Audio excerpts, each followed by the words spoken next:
आप एक week country हैं, आप एक कमजोर मुल्क हैं, आपकी इकोनॉमी तबाहकुन है, आपको जो पैसे दे आप लपक के पैसे लेते हैं, कर्ज लेते हैं।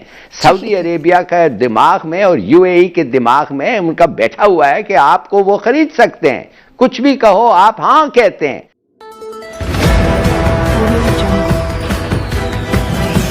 पाकिस्तान इसराइल को तस्लीम करने जा रहा है, क्या पाकिस्तान का जो देरीना मौक़िफ़ है उसमें कुछ तब्दीली आने वाली है। लेकिन दूसरी जानिब हम ये देख रहे हैं कि बहुत सारे इस्लामी मुल्क आहिस्ता आहिस्ता इसराइल को तस्लीम करते चले जा रहे हैं और ये भी खबरें आती रही हैं कि शायद पाकिस्तान पर भी कहीं ना कहीं से देखा अनदेखा कोई प्रेशर या फिर इंसेंटिव्स, लालच कहीं ना कहीं से पाकिस्तान को घेरे हुए हैं। देखिए, पहली बात तो ये है जो इन्होंने कहा है कि प्रेशर नहीं है, मैं समझता हूँ प्रेशर है और मैं आपको बताता हूँ प्रेशर हर वक्त रहा है। अमेरिका से प्रेशर रहा है और अब सऊदी अरेबिया से प्रेशर है। यूएई पता नहीं वो प्रेशर है कि नहीं, मगर सऊदी अरेबिया से ज़रूर है। नहीं होता तो क्यों हम फिक्रमंद क्यों हैं कि हमारे वर्कर्स को निकाल देते सऊदी अरेबिया से? हम फिक्रमंद क्यों हैं कि ये जो है हमारा $1 बिलियन क्यों मांगा गया था हमारे से और क्यों हमें जाके फौरन चीन से लेना पड़ा और उनके वापस किया? क्यों? और क्यों हमें कहा गया है कि हमारे को पेट्रोल क्रेडिट पे नहीं लगा है? क्यों? कौन कहे? बिल्कुल प्रेशर है, प्रेशर नहीं है। मैं तो कहता हूं ब्लैकमेलिंग है, ब्लैकमेलिंग है। ब्लैकमेलिंग का मकसद ये है जब लोगों को पता है कि हमने एक स्टांस लिया है और हमारा एक प्रिंसिपल स्टांस है। हमने क्यों लिया ये स्टांस?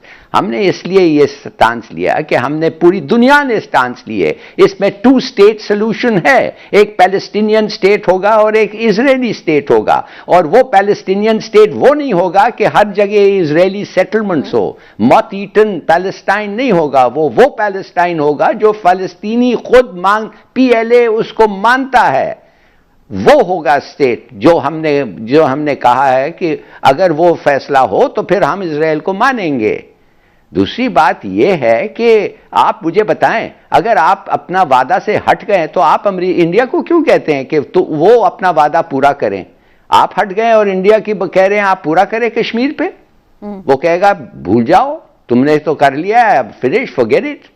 दूसरी बात यह है कि आप मुझे बताएं, इस वक्त इजराइल को अगर आप रिकग्नाइज करेंगे तो उसके माने जो उसने किया है गाजा में फिलिस्तीनियों के खिलाफ, जिस किस्म के उन्होंने टैक्टिक्स, इनह्यूमन टैक्टिक्स इस्तेमाल किया है, इसको हम रिवॉर्ड कर रहे हैं। ये डिस्पिकेबल टैक्टिक्स को हम रिवॉर्ड कर रहे हैं, इसको हम एक मेडल दे रहे हैं। हम कह रहे हैं आओ तुम इतने अच्छे हो, हालांकि तुमने ये किया है या इसलिए कि तुमने ये किया है कि हम तुम्हारे को रिकग्नाइज करते हैं। और दूसरी बात मैं अपनी आवाम को बताना चाहता हूं, खासतौर वो लोग जो इंटरनेशनल रिलेशंस में इतना क्लोजली फॉलो नहीं करते हैं, कि सऊदी अरेबिया जिस दिन से वो कायम में आया है, मैं आपको कहता हूं उन्होंने फलस्तीनियों को यहूदियों से ज्यादा नफरत की है। और अगर ये बात नहीं मानते लोग तो एक 7 पेज का एक खत है, गूगल करें, अली अब्दुल्ला साले को किंग फैसल, जो सबसे ज्यादा हमारे ख्याल में इस्लामी प्रो इस्लाम उमा था, ठीक है, उसके खत पढ़ें आप। उस खत में क्या लिखा हुआ है? और अगर हम फलस्तीन को एक साइड पे भी रख के सिर्फ इंडिपेंडेंटली अपने और इजराइल के भी ताल्लुकात का सोचें तो वही बात है कि वो भी हमारे साथ कितना सिंसियर है, ये भी तो हमें देखना है ना। जहां वो उन्हें मौका मिल रहा है वो तो हमें हिट करने की कोशिश कर रहे हैं, तो हम रिकग्निशन से क्या होगा भाई? रिकग्निशन से क्या होगा? यही मैं बात आपकी बात में कह रही हूँ। हम और हिंदुस्तान एक को रिकग्नाइज करते हैं और 4 जंग लड़ रहे हैं हम। क्या पता नहीं है लोगों को किस किस्म का ख्याल आते हैं ऑनेस्टली। तो फिर हिलाली साहब ये बात बार बार हो क्यों रही है? हो क्यों रही है? रिकग्निशन होनी चाहिए, नहीं होनी चाहिए, हो क्यों रही है बार बार ये बात?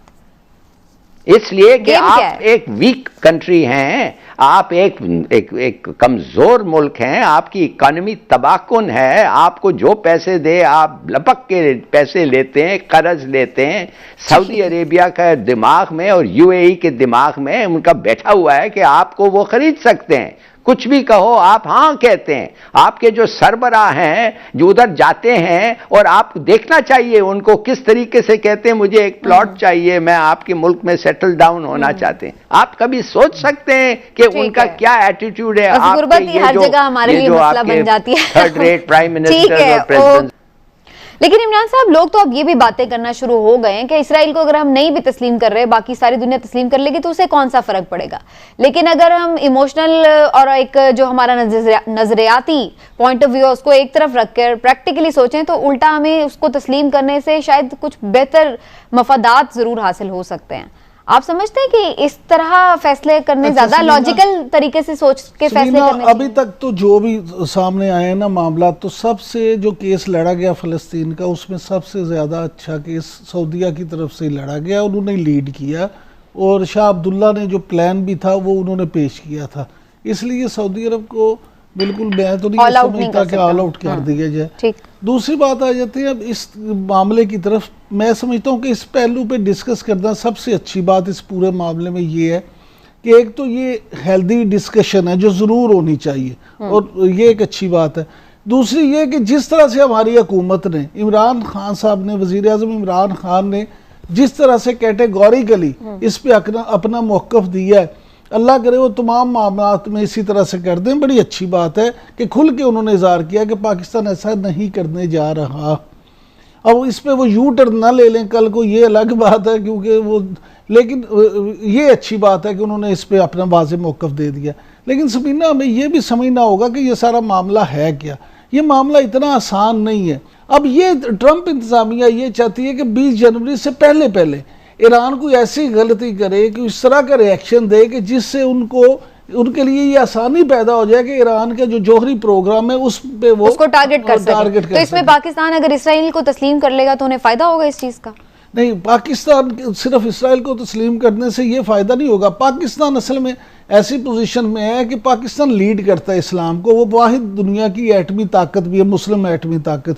सऊदी अरब भी उस वक्त तक अगर करना भी चाहे तो पाकिस्तान के बगैर वो उसको तस्लीम नहीं कर सकता। लिहाजा ये सारे जो मामलात हैं, इसलिए भी मैं इस बात पे हिलाली साहब के साथ 100% मुत्तफिक हूँ कि जिस मुल्क पे इसराइल को तस्लीम करने के लिए सबसे ज्यादा दबाव और प्रेशर होगा वो पाकिस्तान ही है। हिलाली साहब, आपका जो ईरान और इसराइल के मामले पर इमरान साहब ने पॉइंट ऑफ व्यू दिया, उस पर क्या पॉइंट ऑफ व्यू है और आप क्या समझते हैं पाकिस्तान का इस सारे सिलसिले में क्या किरदार हो सकता है?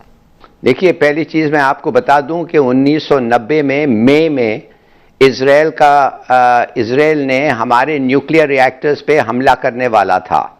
उनके प्लेन्स रेड सी के ऊपर से उड़ के अमृतसर में लैंड करना था, रिफ्यूल करके कहूटा को उन्होंने बॉम्ब करना था। हमें यह पता चल गया। मैं सिर्फ आपको यह कहना चाहता हूं कि 1990 में उनका पूरा इरादा था हमारे पर बॉम्ब करने के लिए, और हमने कुछ नहीं किया था इजराइल को, मगर फिर भी वो आ रहे थे। देखिए, ये लोग हैं, उनको समझिए, थोड़ा सा अंडरस्टैंड।